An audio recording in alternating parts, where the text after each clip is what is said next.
So last night, we got some very interesting news. Senator Kamala Harris is co-sponsoring Bernie Sanders' new Medicare for All bill that he just reintroduced.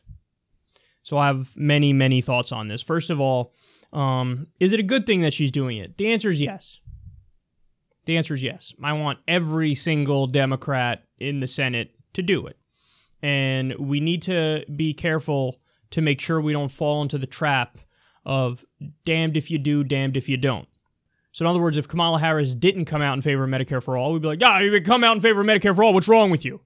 And then now that she does, we have to be careful not to be like, oh, why are you doing that? That's, you don't believe it. So, cautiously optimistic is how I'd phrase it. I'm happy that she came out in favor of it. However, let me tell you what I think is really going on here. She wants to run for president. She wants to run for president, and she has rightly calculated that the base of the Democratic Party, the populist left, I should say, are not fucking around. We're not fucking around. The Bernie Sanders left is more passionate, more engaged, more focused on change, and we don't take your bullshit. So if you do something that pisses us off, you're going to hear about it. Look at what happened with Cory Booker when he voted against the importation of drugs from Canada that were cheaper. Because, of course, he got $300,000 from Big Pharma. Now, he'll lie and tell you that's not the case. And he'll say, no, it was because we didn't have FDA regulations or something with it. Well, Canada regulates them, and they have stronger regulations than we do. So that doesn't make any sense. So the internet, all at the same time, took a shit on Cory Booker, and he went, yeah, anyway, so I'm told now I flipped now, and I'm proposing a bill that's like very similar to the last one with Bernie Sanders. You guys still like me? So he hurt his presidential chances. Kamala Harris is more savvy than that.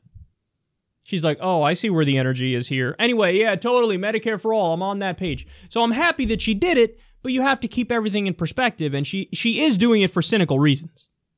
Now, again, you might say, well, how do you know she's doing it for cynical reasons? Because of her record.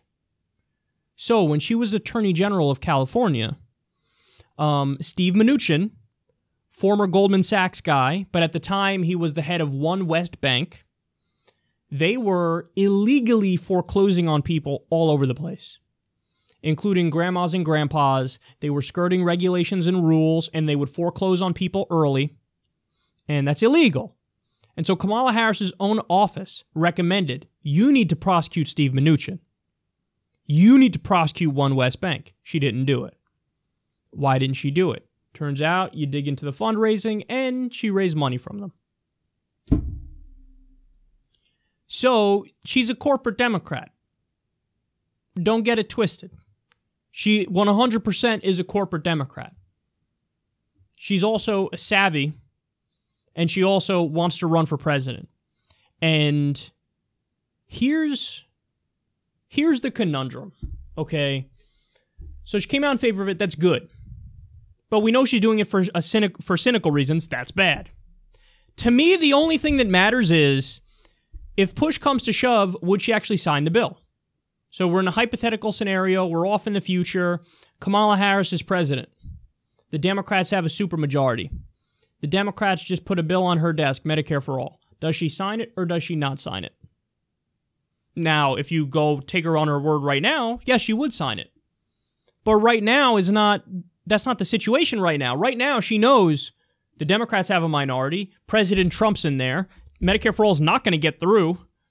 So now the consequences to supporting Medicare for All are a lot lesser. She doesn't have to actually piss off any of her donors. Because you could just say, yeah, I'm in favor of it. But there's no, like, okay, if we say to her, prove that, oh, I co-sponsored the bill. Okay, but right now that doesn't have very much of a chance of getting through. If it got through and you were president, would she sign it? And that I do not know the answer to. I genuinely don't know the answer to that. If you take her at her word here, yes, she would. If you look more at her record, she would come up with some bullshit reason to not do it. Just like in California. State legislature in California, the Democrats are like, yeah, totally, Medicare for All. Now, Anthony Rendon goes, yeah, no, totally, I believe in Medicare for All, but not this bill. this bill's got so many problems. Oh my, I gotta fix this. And he's bullshitting. He never supported it. So we need to make sure that a situation like that doesn't happen here. But at the federal level, I should say. But at the same time, we also need to make sure it's not damned if you do, damned if you don't. So you have to give them credit when they do the right thing. And that's the final point about this, which is,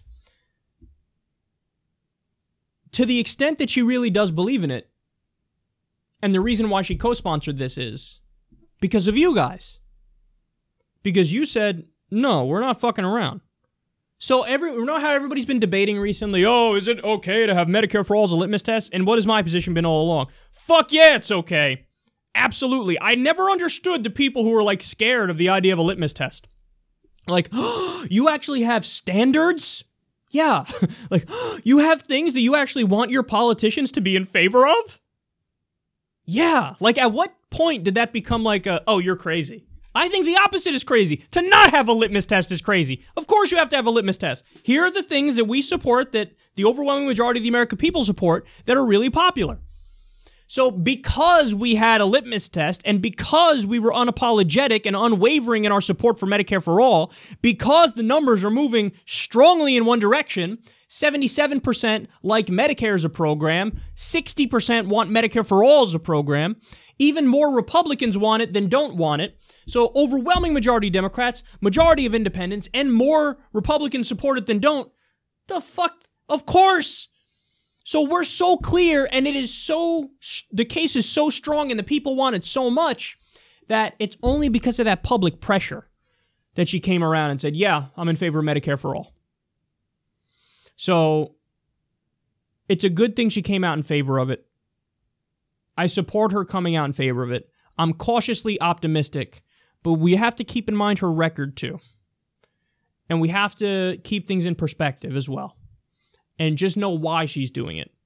And I don't want progressives to unilaterally disarm now on Kamala Harris and act like, oh, she's one of the good ones. She's one of the good Democrats. No, she still has the... If you look at her record, she's made many corporate decisions, including not prosecuting Steve Mnuchin and One West Bank, and that merits a healthy level of scrutiny. I'm happy she came out in favor of it, but at the end of the day, we just need to make sure that if she were to be president, that she would sign the fucking bill. And I genuinely don't know if she would. I'm 50-50 on that. So the upside of this is she was forced to that position. She did come out in favor of it and co-sponsor the bill. And this also it makes Medicare for all more mainstream in a Washington sense. So you go back a year ago, all the Democrats go, fucking crazy Bernie Sanders with his Medicare for all. Hillary said it in the race. It'll never happen. Well, now it's becoming more and more mainstream. So when you have a corporate Democrat like Kamala Harris, like, yeah, Medicare for all. I think Kirsten Gillibrand did too, another corporate Democrat. But yeah, I'm in favor of Medicare for all. So you got Elizabeth Warren, Kirsten Gillibrand, Kamala Harris, Bernie Sanders. Well, now you're putting pressure on like the real deep corporatists.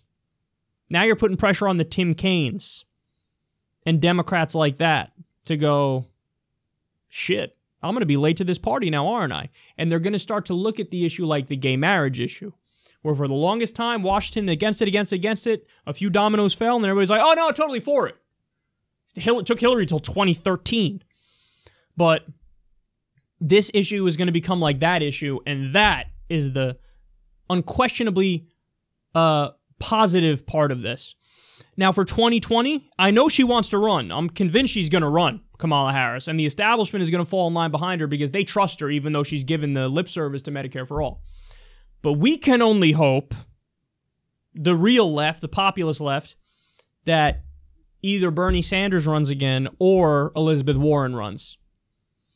Elizabeth Warren is Diet Bernie Sanders. But I'll take Diet Bernie Sanders over, Kamala Harris. I'll take Diet Bernie Sanders over Tim Kaine. I'll take Diet Bernie Sanders over Hillary Clinton any day. So I hope it's either Bernie Sanders or Elizabeth Warren, because the worst case scenario would be a primary in 2020 where Kamala Harris or Kirsten Gillibrand is the furthest left option, because that would be That's not a positive scenario, because then I think the best case scenario, if one of them gets elected, is an Obama-like presidency. A milquetoast, centrist, corporatist, but in some areas decent presidency, where it's really time for a revolutionary presidency. It's really time for FDR Part 2.